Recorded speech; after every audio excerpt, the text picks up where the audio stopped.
ഇസ്രായേലിലെ പ്രധാന തുറമുഖമായ എയിലാത്തിലേക്ക് കപ്പൽ സർവീസുകൾ നിലച്ചതോടെ പ്രദേശത്ത് നിന്ന് ആളുകൾ ഒഴിഞ്ഞു പോകുന്നതായി റിപ്പോർട്ട്.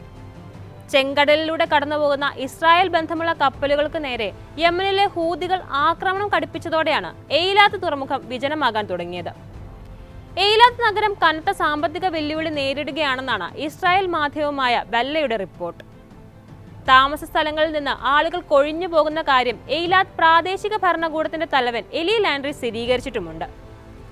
പ്രദേശത്തെ ടൂറിസം നിലച്ചിരിക്കുന്നുവെന്നും ആരും ഇങ്ങോട്ട് വരാൻ ആഗ്രഹിക്കുന്നില്ലെന്നും എയിലാത്ത് മരിച്ചുകൊണ്ടിരിക്കുകയാണെന്നുമായിരുന്നു ലാൻഡ്രിയുടെ വാക്കുകൾ.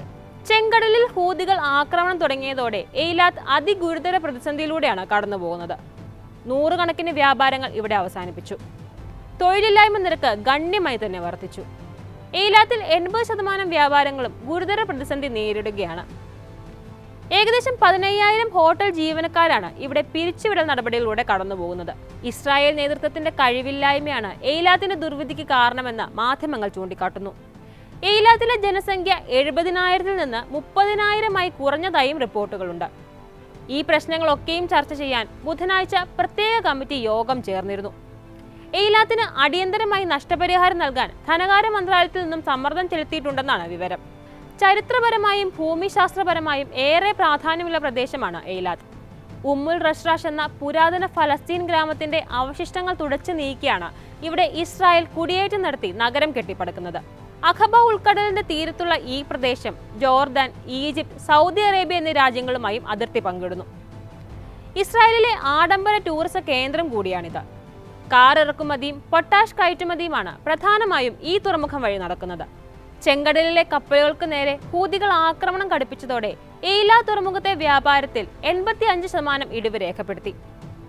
ജോർദാനിലെ ഏക തുറമുഖമായ അഖബയോട് ചേർന്ന് സ്ഥിതി ചെയ്യുന്ന എയിലാത്ത് സ്യൂയസ് കനാൽ വഴിയല്ലാതെ കിഴക്കൻ മേഖലയിലേക്ക് പ്രവേശിക്കാൻ ഇസ്രായേലിന് വഴിയൊരുക്കുന്ന തുറമുഖം കൂടിയാണ്. യുക്രൈൻ യുദ്ധം മൂലം പലായനം ചെയ്യേണ്ടി വന്ന നിരവധി യുക്രൈനുകളുടെയും റഷ്യക്കാരുടെയും അഭയകേന്ദ്രം കൂടിയാണ് എയിലാത്ത്. അതേസമയം ഹൂതികളുടെ ആക്രമണം ഭയന്ന ചെങ്കടൽ വഴിയുള്ള കപ്പൽ സർവീസുകൾ നിർത്തിവെച്ച കമ്പനികൾ വീണ്ടും ചരക്ക് നീക്കം ആരംഭിക്കുന്നതിന് തീരുമാനമായിട്ടുണ്ട്. ഇസ്രായേലിലേക്കുള്ളതല്ലാത്ത കപ്പലുകളെ ആക്രമിക്കില്ലെന്ന് ഹൂതികൾ വ്യക്തമാക്കിയ സാഹചര്യത്തിലാണ് കമ്പനികൾ വീണ്ടും സർവീസുകൾ ആരംഭിക്കുന്നത്. ഡെൻമാർക്ക് ആസ്ഥാനമായുള്ള മെഴ്സ്കും ഹെപ്പക് ലോയിഡും സർവീസുകൾ പുനരാരംഭിക്കുന്നതിന്റെ നടപടികളിലാണ്. വരും ദിവസങ്ങളിൽ സൂയസ് കനാൽ വഴിയുള്ള സർവീസുകൾ ഷെഡ്യൂൾ ചെയ്തതായി മെഴ്സ്ക് വൃത്തങ്ങൾ അറിയിച്ചിട്ടുണ്ട്. ചെങ്കടൽ വഴി സർവീസ് നിർത്തിയതോടെ കമ്പനികളുടെ ഓഹരികളിൽ വലിയ ഇടിവ് രേഖപ്പെടുത്തിയിരുന്നു. ആഫ്രിക്ക വഴിയുള്ള സർവീസ് വലിയ സമയനഷ്ടത്തിലേക്കും ഫീസ് വർധനവിലേക്കും നയിക്കുകയും ചെയ്തു. ആഗോള ചരക്ക് നീക്കത്തെ വലിയ രീതിയിലാണ് ഇത് ബാധിച്ചത്.